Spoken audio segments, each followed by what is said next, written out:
Hello everyone, ladies and gentleman, आप सभी का स्वागत है हमारे यूट्यूब चैनल में। तो मैं आप लोगों का कम्युनिकेशन स्किल्स का ट्रेनर विपिन बात कर रहा हूँ। आज मैं आप लोगों को इंट्रोडक्शन टू कम्युनिकेशन स्किल्स और उसके इम्पोर्टेंस के बारे में कुछ जानकारी देना चाहूँगा कि हमारे लाइफ में कम्युनिकेशन स्किल्स का क्या इम्पोर्टेंस है। Communication skills means speaking in English. However, we all try our best to communicate in English, but many of us succeed in this path and many of us just fail, I will say, normally because of some mistakes they make during their speaking or during their, I will say, learning practice. तो हमारे पास communication skills के 4 modules होते हैं। सबसे पहले हमारे पास रहता है लिसनिंग स्किल।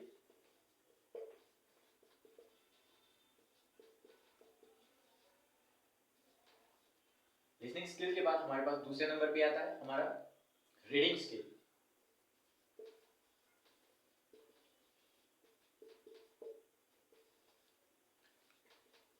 तीसरे नंबर पे पास हमारे रहता है राइटिंग स्किल।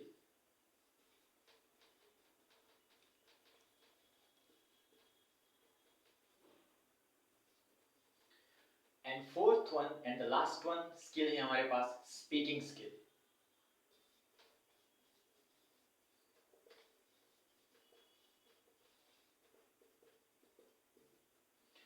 तो लेडीज एंड जेंटलमैन, हम नॉर्मली देखते हैं कि हमारे पास 4 स्किल्स हैं हमारे एक कम्युनिकेशन स्किल में।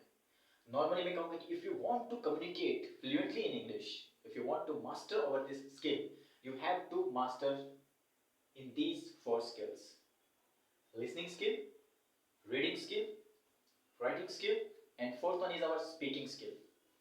अगर मैं वेटेज की बात करूं तो 25% हमारे पास रहता है वेटेज listening skill का. It means how much you are attentive or you are active in your listening whenever some person is speaking in English, or you are listening to any YouTube channels which are recorded in English, और आप कोई भी movie channel देख रहे हो English में, आप उसको कितना एक्टिवली समझ पाते हो कि जो भी चीजें वो इंग्लिश में कह रहे हैं क्या आप उनको कॉम्प्रिहेंड कर पा रहे हो. That is called listening skill. How much actively you are able to listen to a particular English voice. Second हमारे पास आता है रीडिंग स्किल. इसका भी वेटेज है 25%.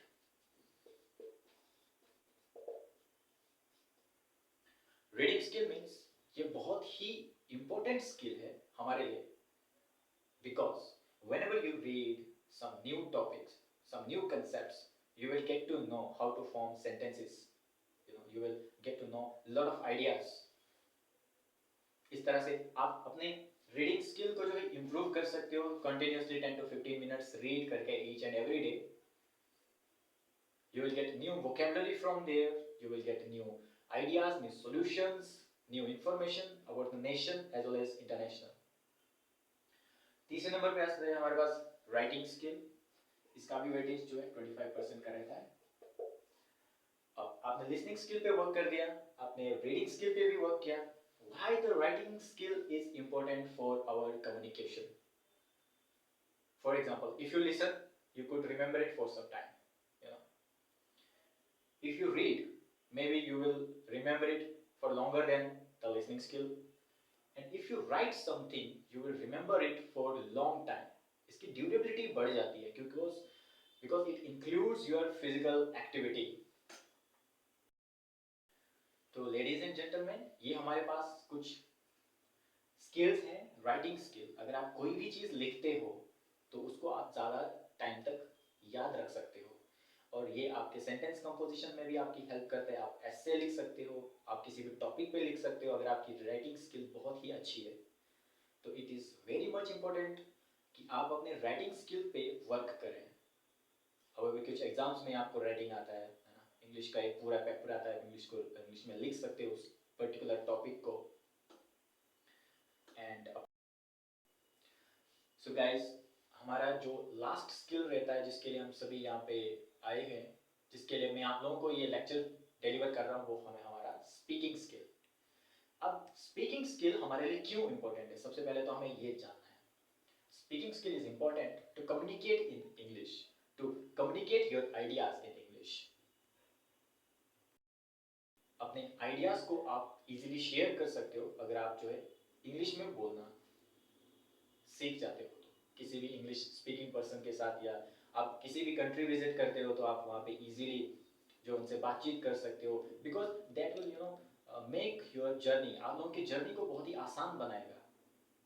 अपार्ट फ्रॉम दिस, अगर आप ये तीनों स्किल्स पे एकदम एक्सपर्ट हो गए तो speaking skill not a big deal, आप बहुत ही आसानी से स्पीकिंग स्किल को अचीव कर सकते हो बाय जस्ट, आपको जस्ट प्रैक्टिस करनी है उस पर कॉन्टिन्यूसली। अगर हमारे पास कोई एक एक्शन या कोई एक सॉल्यूशन आप लोग पूछे कि sir how to improve our communication skills, तो मैं आप लोगों को यही सजेस्ट करूंगा कि स्पीकिंग इन इंग्लिश, आप हिंदी के सेंटेंसेस को इंग्लिश में बोलना स्टार्ट कीजिए। आप एक वर्ड यूज कीजिए, आप दो वर्ड यूज कीजिए, ग्रेजुअली आप लोग पूरा सेंटेंस जो है इंग्लिश में बोलना स्टार्ट करोगे। उसके लिए आपको लिसनिंग स्किल पे अच्छे से वर्क करना है, आपको रीडिंग स्किल पे अच्छे से वर्क करना है, आपको राइटिंग स्किल पे वर्क करना है, ताकि आप सेंटेंसेस को अच्छे से फॉर्म कर सको, कंपोज कर सको। और last one is speaking skill. आप लोगों के किसी भी करिकुलम में, किसी भी एक्टिविटी में इंग्लिश स्पीकिंग इंक्लूड होना चाहिए, तभी आप इंप्रूव करोगे अपनी स्पीकिंग स्किल को। तो इसका वेटेज है 25%। तो ये चारों स्किल्स फाइनली आपको एक 100% कम्युनिकेटर बनाते हैं, बहुत ही अच्छा स्पीकर बनाते हैं, और आप किसी भी टॉपिक पे इंग्लिश में बात कर सकते हो। Thank you.